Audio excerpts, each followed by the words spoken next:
ta main. Toute grâce que je reçois vient de ta main.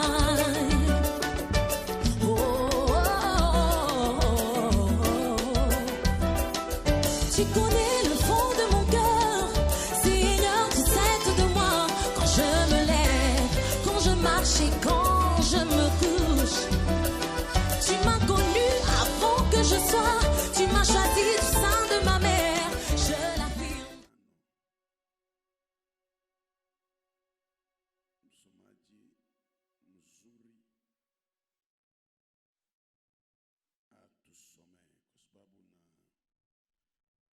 Nasikiza kuna neno fulani ambayo Kristo analeta kwa sura yake 5 mstari wa 12.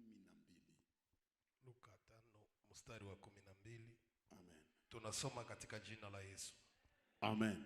Jésus était dans une de ville et voici un homme couvert de lèpre. L'ayant vu tomba sur sa face et lui fit cette prière: Seigneur, si tu le veux, tu peux me rendre pire. Jésus étendit la main, le toucha et dit: je le veux, sois pire. Aussitôt la lèpre le quitta. Puis il lui ordonna de n'en parler à personne. Mais, dit-il, va te montrer au sacrificateur et offre pour ta purification ce que Moïse a prescrit, afin que cela leur serve de témoignage. Sa renommée se répandait de plus en plus et les gens venaient en foule pour l'entendre et pour être guéris de leur maladie. Amen. Amen. Naweza kukaa.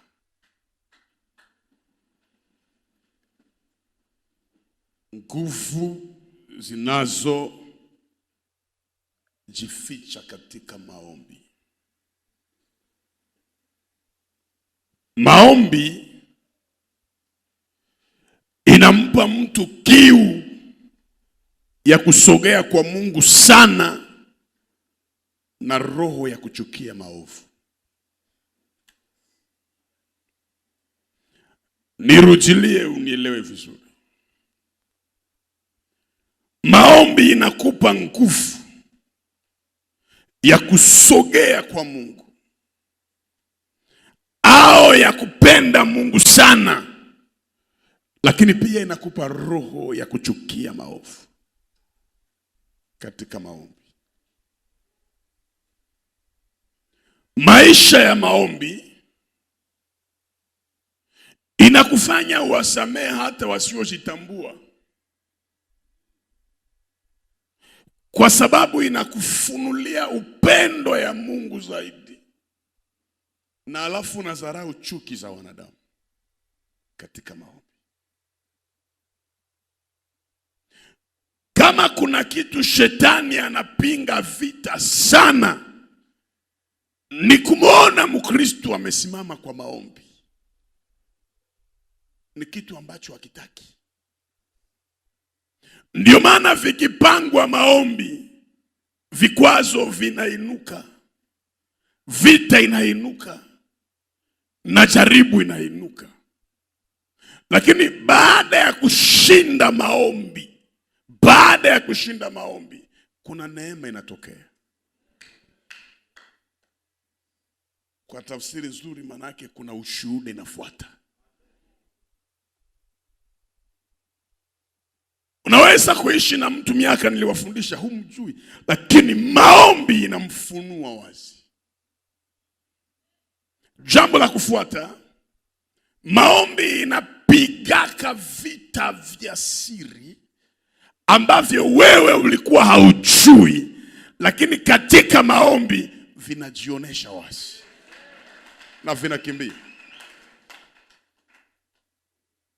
Matendo ya Mitume 28, maombi ni kama moto ambaye hata nyoka akifichama ndani atatoka. Sasa wakati nyoka anatoka, unaweza sema mbona mimi nakufa? Kumbe haujui viko vita vilikuwa vinafichama ndani.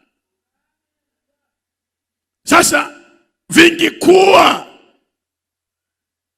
niulize watu, kama ile ni mzigo ya kuni, kama ni mzigo ya kuni, na isingepitia kumoto, wanaifikisha ndani ya nyumba na wanaweka mzigo ya kuni pale, je, nyoka angilala pale? Nyoka akitoka na angiwamaliza watu.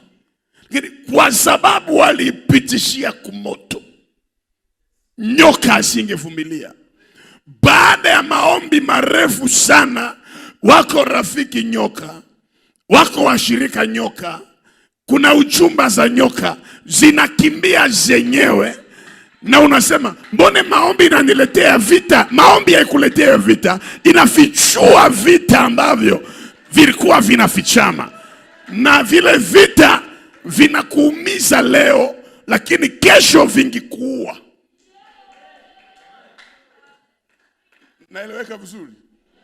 Heri niumie kuliko nife. Heri upate deception kuhusiano zingine kuliko ufe.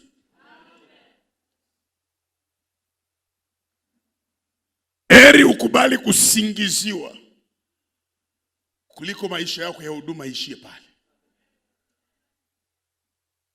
Geukia jirani mwambie niko tayari kuumia lakini hapana kufa.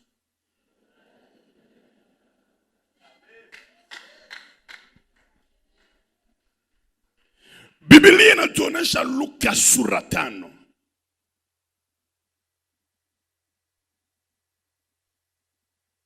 Yesu anafanya vitu vya kuogopesha. Jambo la kwanza, anaokoa Petro na anamfanya mvuvi wa watu siku moja. Jambo la kufuata, Luka sura 5, Yesu anakutana na mtu wa ukoma na anamfanya kuwa safi. Mwa ile chapitre anakutana Mathayo na anamuokoa siku moja.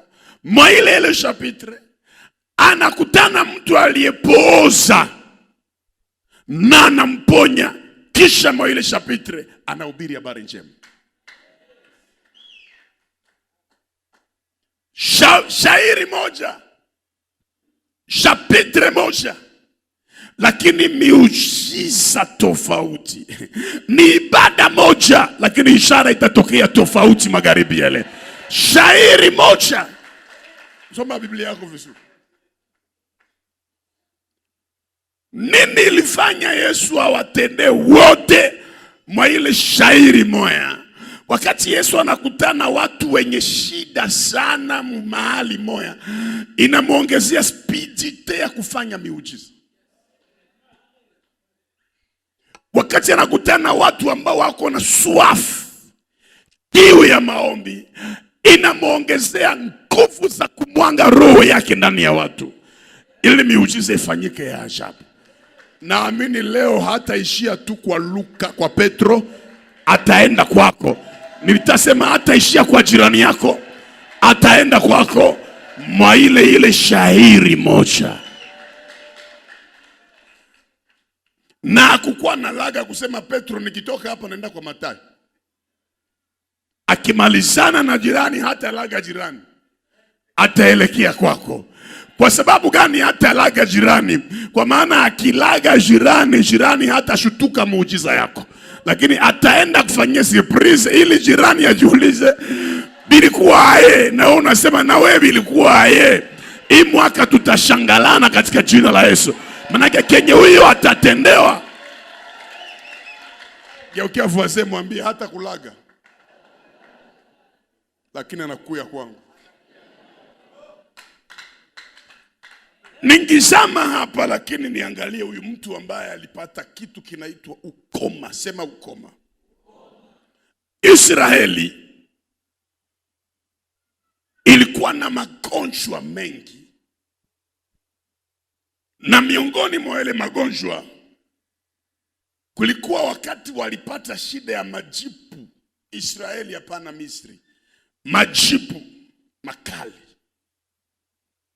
na ilianzia utosi wa kichwa mpaka mguu,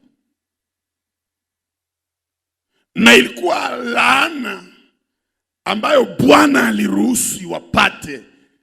Kumbukumbu la Torati inasema hivyo. Wengine walipata homa kali isiyopona. Wengine walipata magonjwa ya kushikuna baada ya kuishi chini ya laana. Laana haikuwake tasa, laana inazaa. Na watoto wa laana ni wabaya. Lakini katika magonjwa yote kuna ile ilikuwa mbaya zaidi, inaitwa ukoma.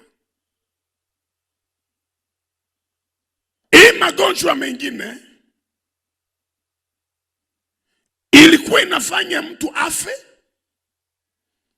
au apate maumivu. Lakini ukoma ilimpatia mtu konsekanse ine. Ya kwanza ilifanya mtu akataliwe. Ilikuwa inafanya mtu akue MP.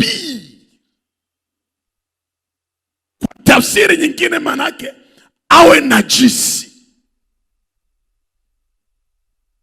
Na hakuna mikoshi chini ya jua kama roho ya kukataliwa.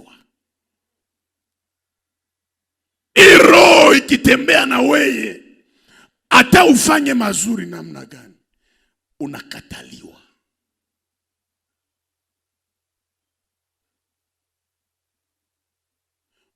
Unakaa unajiuliza, nini naweza tuma nikataliwe? Kisha unaona adversary wako mwenye anaitikiwa unamshinda vyote.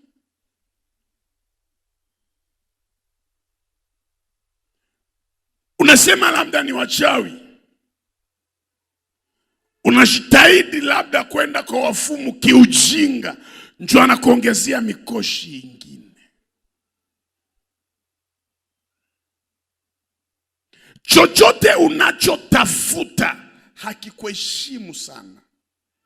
Lakini kile kinachokutafuta wewe kinakupa heshima zaidi. Naeleweka vizuri? Nimesema zamani, Sauli anatafuta punda. Kwa tafsiri nyingine, Sauli anatafuta mafuta. Lakini Daudi ya kutoka kwao, mafuta inamtafuta. Nitangaze magharibi ya leo, kilichotafuta wengine kikutafute wewe. Mtu mmoja aseme amen zaidi ya pale. Kilichotafuta wengine kikutafute wewe. Haleluya. Ukoma ilifanya ile roho ya kukataliwa.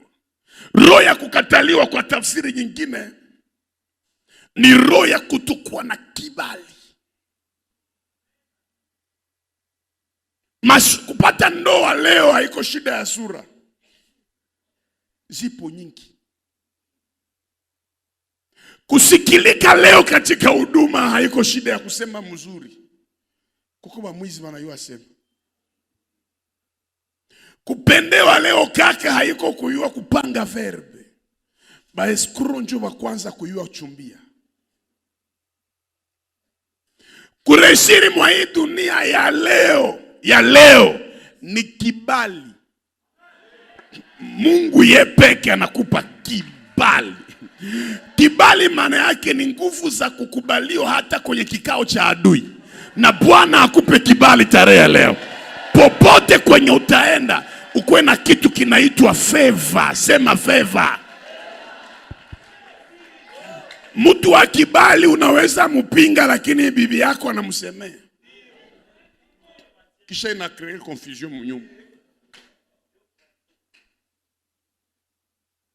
Kibali. Sasa watu wale wa ukoma walikuwa hawana kibali, walikataliwa. Shida ya pili walipata, walitengwa mbali, walifukuzwa. Wakawajengea mji kwa sababu wanaweza ambukiza. Unajua ni mikoshi sana. Wanakuona na mtu alafu wanampigia simu, usizuane na ule dada atakuambukiza tabia. Ni shida sana. Kufukuzwa, kutengwa. Unaolewa mjamaa fulani, belle famille yote nasema msizoede mai yenu, domo inapita. Bisi tunaona alire yake hana miaka 2 yaharibisha hii jamaa. Wewe unajitia moyo, unasema ni vita vya kiroho, kumbe ni ukoma ya kiroho inakusumbua. Mgeni au mtu niseme ana kazi waka kubakia fasi fulani, mtu afukuzi wake, unashikwama na mapenzi marefu lakini unafukuzwa, ni roho ya ukoma. Jambo la kufuata, mtu wa ukoma ikikomaa, mikono ilikuwa inakatika na iko anatembea. Manake inafika wakati yenye parti zinaanza isha, lakini angali anatembea. Kama ilianzia kumikono, manake vidole itaanza wakia 4, 3, 1, kisha vinaisha na mtu angali mzima. Na njoo mikoshi kuona gisi maisha yako iko naharibika na uko naona. Unaanza ona relations zinaisha na uko naona, konte inaisha na uko naona, na tena nayo inaharibika na uko naona, na nguvu ya maombi nayo inaisha na uko naona. Njoo mtu wa ukoma anaishaka na iko unaisha na uko, ça fait trop mal. Na mwisho ukoma ilipeleka watu kufa. Na sasa nikupatie shida fulani uelewe hapa. Haikupatikana dawa ya ukoma Israeli mzima. Ni zaidi ya ukimwi. Sababu mtu wa ukimwi mnaweza kula naye, mnaweza ishi naye nyumba moja na hakuna shida. Lakini mtu wa ukoma atange kuwa kaka yako, ilibidi mumtafutie fasi ya kuishi. Na mkimpelekea chakula muifunge kumuti. Mnakuwa sasa mko nafanya interview. Kwa sababu mlikuwa mnajua tukipanana mikono naye inahama. Namwombea mtu mmoja magharibi ya leo, Bwana kuepushie roho ya ukataliwa. Ingekuwa ni wewe ungesema amen zaidi ya jirani yako. Namwombea mtu mmoja magharibi ya leo, Bwana akupe roho ya kutafutwa jioni ya leo. Namwombea mtu mmoja jioni ya leo, Bwana akupe roho ya kuheshimika magharibi ya leo. Maombi inaenda fanya ishara kwa maisha yako magharibi ya leo. Nasimama katika roho jioni ya leo, Bwana akufanye msaada ya jamaa yako magharibi ya leo. Nasema hautakataliwa na jamaa, utatafutiwa na jamaa yako. Kwa sababu leo kuna dawa yenye iko kontrere ya ukoma. Leta amen zaidi ya pale. Hakuna nabii mBiblia yote alikuwa na uwezo ya kuponya ukoma. Sasa pale unafikiri mwalimu anazunguka wapi? Hakuna nabii. Kwa sababu ukoma ilianzia kwa nabii Musa. Njoo wa kwanza mwenye alipata ukoma. Ilikuwa kama seluji. Hii ukoma njoo inasumbua wa Miriamu. Na maana kufa naye. Hakuna nabii. Na ukisoma Biblia, Naamani aliposikia Elisha, kuna kabinti kanatapa nabii Elisha vya bongo, kanaambia Naamani, laiti ungeenda ndani ya nchi yetu, kuna nabii, na ukikutana na huyu utapona ukoma. Naamani akasema nilikuwa nasubiri kufa. Vile kule njoo uponyaji iko. Alipofika kwa Elisha, Elisha anauliza shida ni nini? Anasema ni ukoma. Elisha akasema haiko ngazi yangu. Elisha iko na ufunuo. Anayua ukoma ni mambo ya kuambukia. Haleluya. Na maandiko nasema ukiweka mikono juu ya wagonjwa watapona. Oro ukoma iko contraire, ukiweka mikono. Sasa Elisha akaona hii vitu hivi nisilangule ukoma. Juna Musa alikuwa nabii lakini aliipata. Miriamu alikuwa mwimbaji lakini alipata. Sasa hii niseme haya, mwende mumwambie ashichovye mu Yordani. Mara ngapi? Mara 7. Na maana ya Yordani ni yule aliyeshuka. Njoo Yordani. Ni kutafsiri kwamba sisi wanabii hatuwezi ponya ukoma, lakini Kristo aliyeshuka peke yake ndiye ana uwezo ya kuponya ukoma. Wende ushimwange Yordani. Juu hautaambukiza Yordani.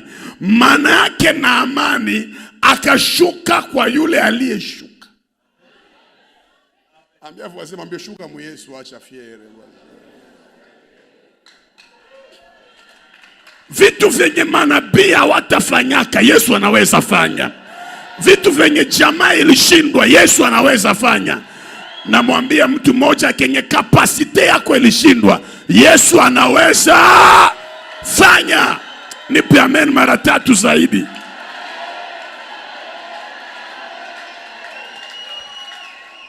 Ndio maana kiroho hata watumishi wa Bwana ni washaurie. Hawawekea kila mtu mkono. Nakupa shauri tu. Unaweza weka mikono kwa mtu mweko na mulonge. Kisha apre maombi unasikia hii. Kwa sababu nguvu zako ziko nyingi. Njoo unasema iko sawa, nimpiga flesh. Haukuelewa, vingine mwambie wende kule. Wende kule. Utaona Yesu. Kuko balozi wanakiaka mkanisa anataka umwekee mkono wa kufyonze nini? Na hii alijua hata Paulo akasema msiwe haraka sana. Kuko vitu viwili, mtu akikuwekea mikono na iko na puissance zaidi yako, ana transmettre nguvu za Mungu ndani yako. Sasa mtu ukimwekea mikono na anakushinda nguvu zake ndio zina Rona après maombi pasteur na changer sura na kwa mkali, kumbe roho ya kiburi ilitoka kwa dada. Kama kwa vie. Haiko mie. Ni example tu. Na akaleta franga na amani, akaleta kado. Elisha na yua na franga zake. Kumbe moyo wake. Akasema potelea mbali. Haiko kusema alikuwa na roho ya ukatala franga. Mufranga. Elisha akatala franga. Mulozi jona katala franga. Mulozi. Memuto watu wakwenda mbingu.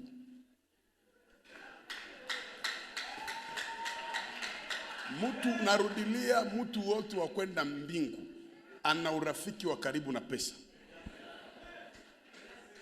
Bwana atupatia yake pesa juu ya mafiere. Anatupatia pesa juu ya kufasilite voyage ya kwenda mbinguni. Usiwaze sana. Mungu akupatie pesa mu mikono yako yenye itakufanya usiwaze.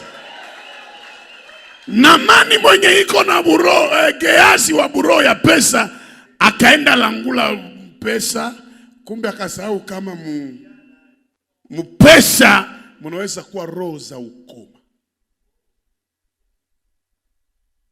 Na Elisha akamwambia, hivi umenidanganya na ukoma.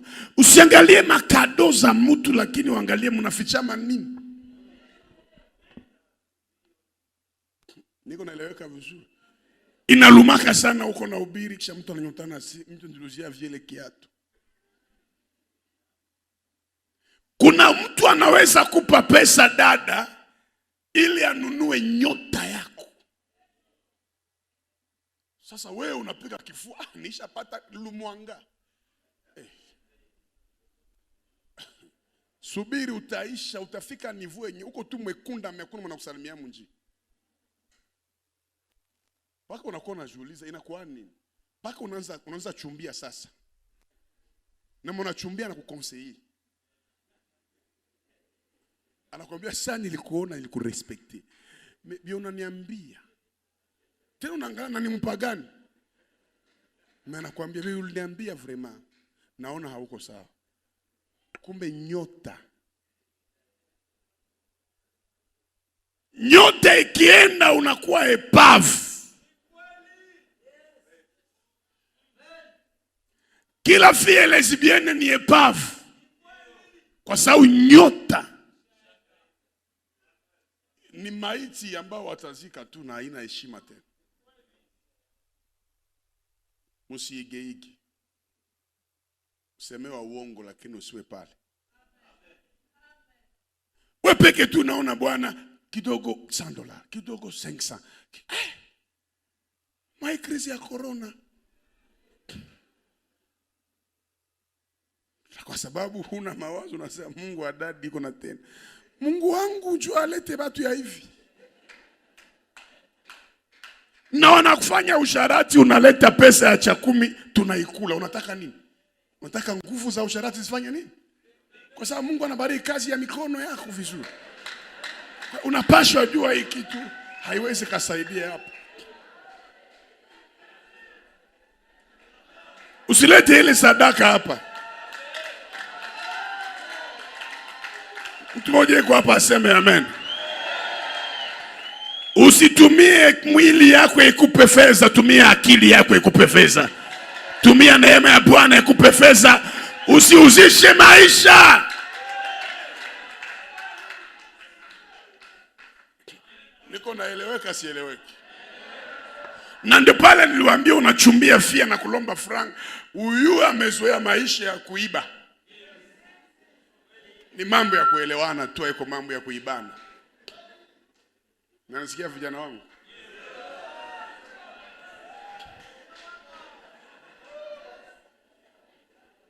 Na hii siku mko na motif fia na kulomba franc unamwambia tuko na achat parcelle. Jo projet ya kanisa mimi natembea nayo. Achat.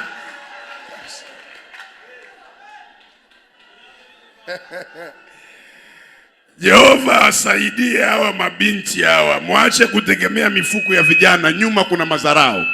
Fanyeni kazi kwa bidii na Bwana atawabariki. Ndio maana mwanamke wote mwenye iko na roho ya kazi hazaraulikaki. Haleluya. Ukoma. Kila aliyekuwa na ukoma alikoma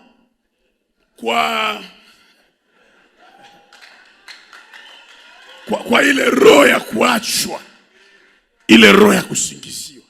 Inaumaka sana. Mko mgrupe na wenzenu shajitapa ulifie na mresiri.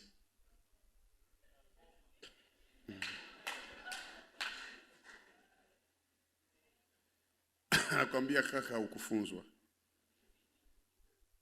Siko mwenzako. Siakulotaka. Natani bakie peke yangu duniani. Siwezi kuitika. Unasema? Anakuambia ushasiki. Chona rudia kwa mwenzako.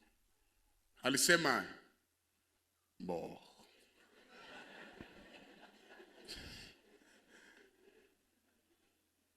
Ulishaelewa. Lakini Mungu akuepushi. Isifiki yake tena. Hapa kwa hii Luka sura ya 5 neno inanibariki. Mkoma anaona Yesu anamwambia neno kubwa sana, anasema si tu veux tu peux me rendre pire. Quelle détermination dans la foi. Si tu le veux, Seigneur, tu peux le faire. Neno kubwa sana. Kama unapenda unaweza niponya. Mwa hii maombi mko saa kama uelewe intention ya mtu, mko saa adabu. Oro amuna mkosa adabu. Hii maombi iko rempli na abondance ya connaissance kwa identite ya Yesu. Kwa tafsiri nyingine, kama ulifufula, kama uliponya vipofu, kama uliinuaka wengine, kama ushafanya hivi, ukipenda, nataka informe mtu mwa magharibi ya leo, yote yenye uko unatafuta, Yesu jua kupatie nayo, hata itafuta. Haiko quelque part, yote iko kumikono yake. Ndio maana magharibi ya leo mwambie tu Yesu, ukipenda.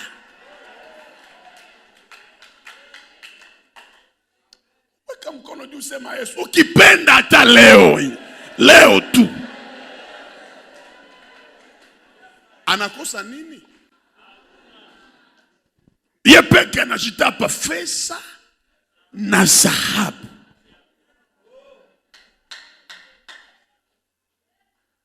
Hii maombi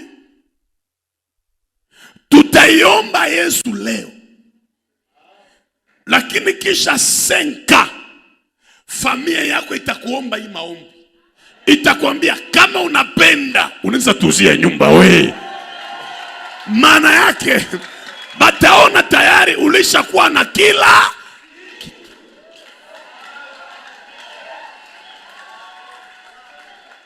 Nani mwenye anaamini kile kitu kitafanywa kwako?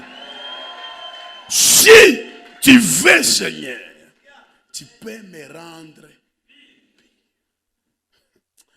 Kuna watu wanaombaka na folie ya imani. Hakulalamika hata mwana wa Daudi, Yesu unirehemu. Ye alijua nani mwenye iko mbele yake. Alijua vie kuniponya kwako haiko akrobasi. Kama unafufulaka ukoma nini? Bila wenye uko unalilia inakuwa saa nyonjo kupata bwana afanye mariage. Kujenga inakuwa shida. Eske Yesu anabikosa? Akumwambia utaniponyaka ukipenda. Unaweza sai.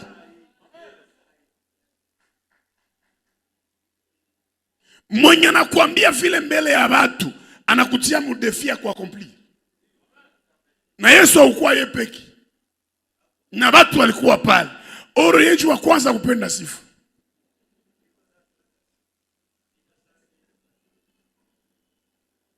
Jambo la kwanza litafanya upate jibu ya maombi ni kuamini kwamba mwenye uko naomba haiko Kongo.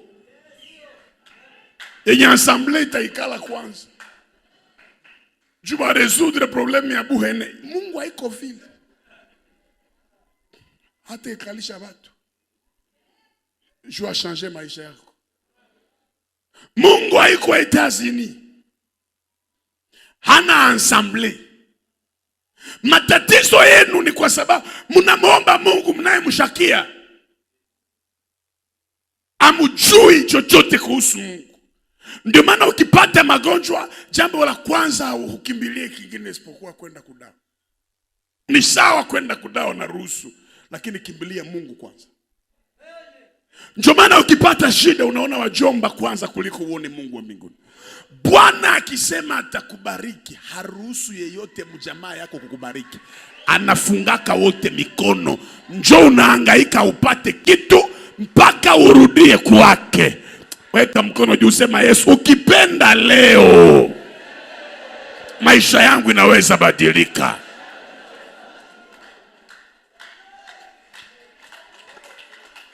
Kama ujuake Mungu mwenye uko naomba na kutangazia leo ni yule aliumba mbingu na nchi. Na kutangazia tarehe leo. Njoo alipana mikate kwenye hakuna boulangerie. Njoo alipana mai kwenye Regideso haiko. Njoo mwenye alikuchunga mtumbu ya mama yako pendant 9 mois. Ulikuwa unajigeuza mule iko pamoja na wewe. Njoo mwenye alikuwa anakukulisha mtumbu ya mama yako. Njoo alifanya unazaliwa mwa hii dunia. na unakomalaka ujue, lakini yeye anajua. Njomo anakuchunga usiku na mchana, na leo atasinye miracle ya mtu mwa magharibi ya leo, paske leo ni jeudi miracle.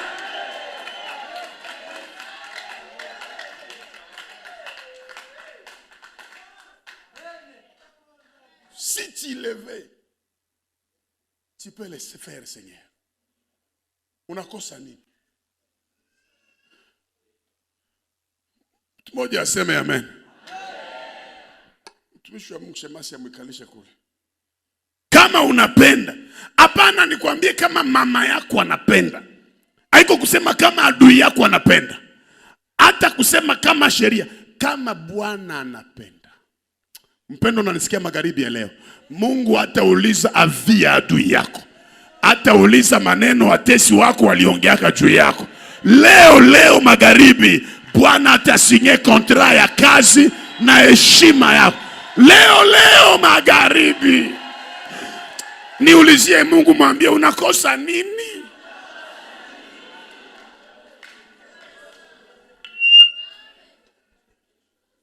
Kuolewa inakuwa shida.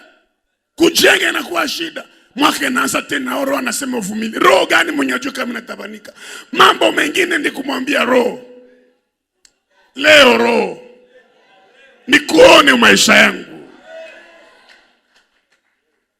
Anaweza yote.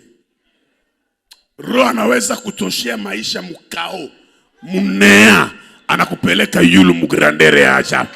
Anaweza kukulipia ile deni yenye iko na kusumbua, mpaka unasema Jehova nishi, yuko Mungu anafanya kazi. Aseme Kristo aliposikia hii neno, manake Yesu anakuaka na kurepondre, sa dépend na dimension ya connaissance ya priere yako. Niko naeleweka hapa vizuri? Ça dépend na connaissance. Mtu mkubwa kumlomba kitu ya kidogo ni kumdharau. Hata mimi unaambia vieni mzee sambusa, unaona kama unanidharau sana, unanitia mustadi ya masambusa. Ni example tu. Hao Yesu nilipie nyumba. Ala, hawezi kuuzia yako. Mimi nasema hawezi kuuzia yako. Mimi nasirika pahali pako, akuuzie kwa jina la Yesu Kristo.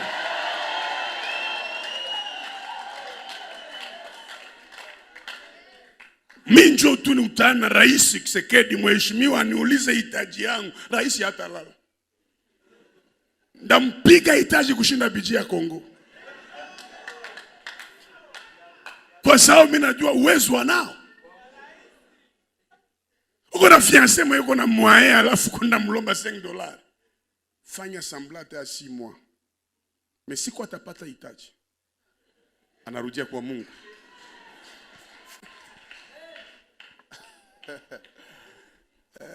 Jehova nisaidie. Ya pili, alijua uwezo unao. Si tu veux, Seigneur. If you want my God, everything is possible for you. Sai ukita we alifanya Yesu Mungu. Akaona Yesu haiko mwanadamu. Alijua wewe ndio unaponya, hapana mwanadamu. Sasa ukipenda sai inaishi. Ule tipu aliendaka na reketi akarudia na solution. Njo vile ulikia magharibi ya leo, hautarudia kisu likwe. Mwanzo ya kuishi grandeur na dimension ya miracle ni kuamini kama inawezekana. Chochote kenye wewe unajua kama kinawezekana, utakipataka tu. Unanifuata vizuri? Wewe itaji yako tu ni kuolewa na Habakuki. Ni sawa? Ukiona garso mwenye kuna franga anatembelea gari ya bena kushimamisha, unakemeaka tu najua magicien. Mkicho yako auye kama kuko watu wengine Mungu anaweza inua juu yako. So, wewe haunele akili. Ulipataka yote wapi? Nyota yangu haitaenda. Sasa unaangalia mwenye kuna nyota. Unakomprendre kama hajielewe tu. Tosha mawazo chini, pandisha mawazo juu. Mimi kama baba naandika leo, yote inawezekana kwa ajili yako. Inawezekana utukaniwe avant midi na uheshimike après midi. Inawezekana ulikuwa locataire wa miaka pana na kuinua. Ya maana umtegemee kwa roho na kweli. Sema anaweza yote.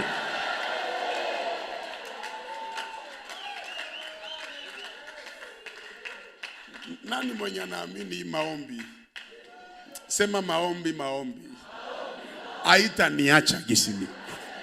Sema maombi, maombi. Itanipa kenye jamaa ile ni imaka. Sema maombi, maombi. Itanitenga na maadui. Sema maombi, maombi. Itaninyang'anyia fasi yenye kukua yangu. Sema maombi, maombi. Itanitendea leo, leo. Leta makofi kwa Jehova. Leo.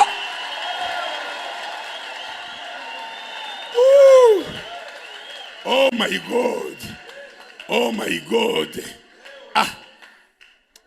Yesu ni Mungu. Nani go d'accord na mimi? Yesu ni siakusikia mzuri. Sema Yesu ni Mungu. Na mwenye anapinga yeye lainiwa. Verset 13 ilisema nini Reverend Josaphat? Jésus étendit la main, les toucha et dit, j'ai levé. Sois pire. Yesu ni njoka ya Haruni, iko na nguvu ya kumeza nguvu zingine. Hata Farao kwe na manyoka, ile tu ya Haruni kifungula kinywa, ile itameza nguvu zingine. Musa hawezi weka mkono kwa mtu wa ukoma. Asilangule, Elisha hawezi ifanya, lakini Yesu akanyosha mkono. Ananyosha mkono juu anayua hawezi niambukiza. Kuna nguvu ndani yangu za kumkausha. Eske mnakumbuka ule mwanamke wa kuvuja damu? Aseme alimgusa Yesu, sana gusa Yesu, damu ikakauka. Or kenye kinasibiaka mai siendelee kushuka ni presio ya mai na kia msans contraire. Sasa wakati ye damu yake ilikuwa inashuka sana, kumbe damu ya Yesu tamwangika Golgotha na itakausha yake na iachie pale. Niko naambia mtu magharibi ya leo, fini souffrance yako, Bwana ataimaliza leo na ataweka mkono.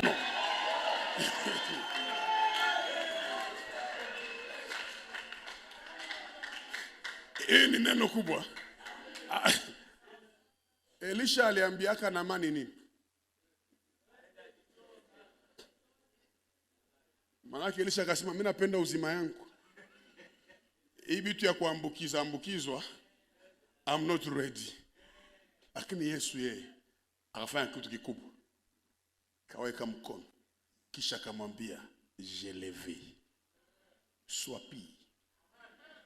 Nilitaka ambia mtu mmoja katika roho, chochote kenye wewe unapenda, Yesu naye anapenda magharibi ya leo. Labda siasikiliwa Yesu. Sijui kama nirudie Kamituga au niende Chaminyago au nishende Kabare kwa nyumba au nirudie Masisi kwetu. Niko hapa nasema hivi, kenye wewe ushapenda, Yesu hatajibia tofauti na kenye wewe ulishapenda. Kenye wewe unapenda, naye anasema je levé aussi. Oh my God. Ile nyumba unasemaka utajenga, na anapenda uijenge. Ile utakaso unapendaka uishi, na anapenda uishi. Ile safari yenye uko na waza, na anasema nikwambie anapenda. C'est-à-dire volonté ya Mungu iko caché mu désir yetu.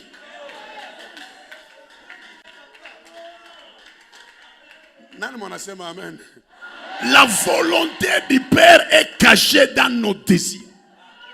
Ndio maana maandiko yanasema fanya Bwana furaha ya moyo wako na atakupa haja ya haya. Chochote kile ulishakapenda, hata kama kinasemble kuwa difficile, akiko impossible, kenye roho yako, ile baraka ambayo utapata ni ile ulipendaka. Ile ndoa utapata ni ile ulipendaka. Ile relation Bwana ameconnect nayo ni ile yenye wewe ulipendaka. Hakuna mikoshi kuishi na mambo haupendi tena. Aisha ole ashafa mariage. Nilikuwa sijue. Mungu alimbariki mujedi mgeratu. Aisha kwa muya umu. Nye mko na ngoa nini? Kuja huku hatujamaliza kazi, nikupe kama mstari kadogo hapa. Nasikia neema mabadiliko magharibi ya leo. Neema ya mabadiliko magharibi ya leo. Nataka tuambia mtu mmoja, kale ka baraka ungali nako nika anatanda. Kale ka nyumba ni ule fiancé wenjo tayu.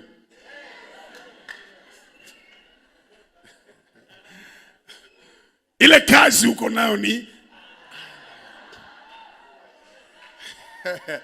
anatanda. Meleo Bwana nitauconnecte kubenye wewe unapenda. We njona.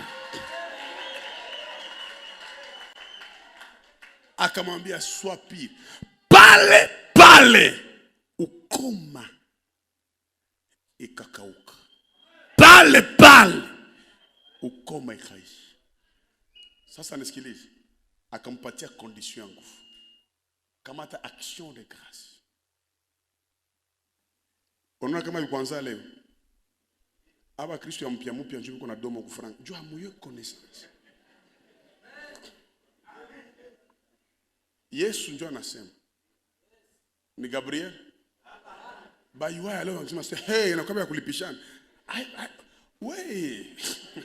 Bangi kuachia ukoma yako. Ile machafu ungesema vile. Watu wanaonea Mungu sana.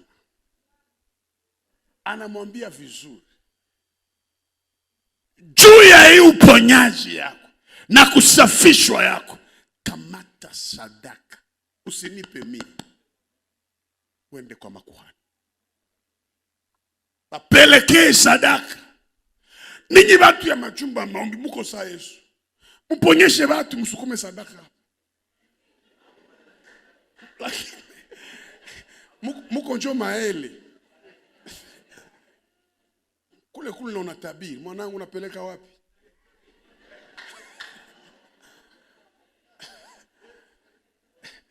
Sasa mimi siko Yesu, mwenyewe ni kuhani. Unaponea hapa na unatoea hapa. Nikusukume wapi?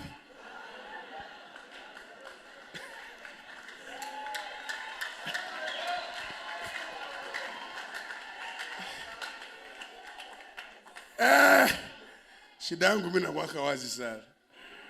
Na njoo baraka zangu hii. Geukia voisin mwambie hapa. Mwambie mzee akusukume fasi. Mwambie mshosi yeye ni kuhani. Na ile karama ya miujiza iko hapa. Wangapi wanaamini kwa hapa? Unaponea hapo ndatolea kwa jirani tunakoroga.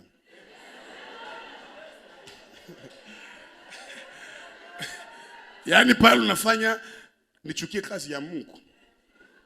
Mungu anasema mtu akinitumikia baba atamheshimu. Yeye pekee achasema Yesu. Sio kwa watumishi Mungu anapenda baigege wenye bajuu. Anaombea mtu aseme nisikone hapa. Potiana mbali na mali yako. Sasa frère.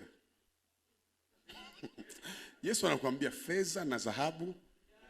Hata niongezea kitu haina kazi. Mewei garanti na masomo ya watoto ni yako. Mungu anakupaka huduma juu ya kuinua ndani ya huduma. Usizani ukipatia mtumishi wa Mungu franga unamsaidia. Ni droit yake. Nana naamini kile kitu. Kuko vitu yenye mapepo ikikupanda hakuna hospitali unaweza pona. Kuko mikoshi yenye choko haiwezi tosha. Ngozi njoo inachubuka lakini damu inawakia. Lakini huyu Mungu wa agano akishuka, anasafisha ndani, anasafisha nje. Mwache ile maushuhuda. Mungu amenitendea makubwa. Wa ndugu, sio niseme nini? Sina cha kumupa. Makubwa gani yenye unakosa cha kumupa? Makubwa gani? Sitaki zile ushuhuda hapa tena. Msinifanyishie mapublicite, niko na Mungu. Atajitetea. Baada ya kushuhudia kwa mikrofoni, mtu anaenda mkikapu. Sio kama nasema bongo bwana. Andiko iko pale, Zaburi 50 inasema nini? 50:23 inasema, mupe Bwana zabihu za shukrani. Hapana, mupe Bwana maneno ya kushukuru. Kila maisha shukuru hapa na kutoa iko na deni. Na Bwana akubariki pesa mpaka ukuje ushukuru sasa.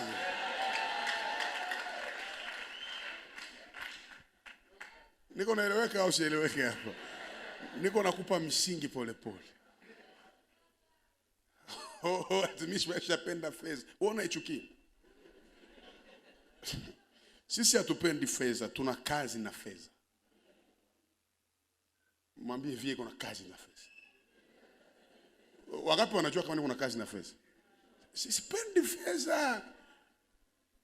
Ningependa ningeenda mshimu kule vile kutafuta fedha. Lakini niko hapa kwa ajili ya Kristo. Na fedha ni haki kwa ajili ya kazi kuendelea. Nipe amena vizuri. Nilikuombea ulikuwa kesheni wanakuoa. Dime ya doti.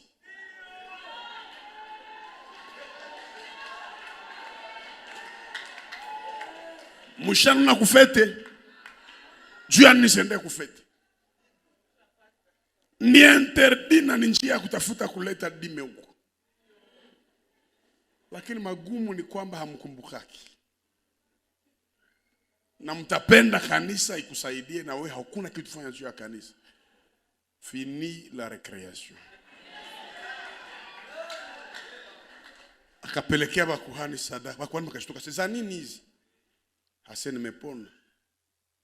Nani anakuponya? Na mnakumbuka kama kulikuwa konflikti wakati entre makuhani na Yesu. Ndio maana Yesu akasema, wapelekee sadaka ili iwe alama ya ushuhuda. Kwa tafsiri nyingine, ili wajue niko nani. Kenye walishindwa. Makuhani wakasema, wewe ulikuwa na ukoma? Hasa ndio. Na ushapona aseme. Nani aseme? Ni yule Yesu mwenye mpenda nake na. Alikwambia nini? Hasa alisema balete sadaka. Hasa unaweza tuleta tutaongea vingine nyuma lakini.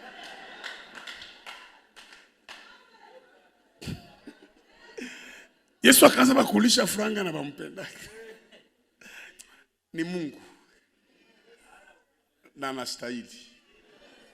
Katika Bwana yote inawezekana. Kujazwa roho inawezekana. Kupata utajiri inawezekana. Kuishi utakaso inawezekana. Kufanya venye jamaa kufanyake inawezekana. Na leo hatuna maombi mbili, ni kumwambia Bwana kama unapenda. Mbona na sitasema tena vile. Ndasema ulishapenda. Tusimame ji.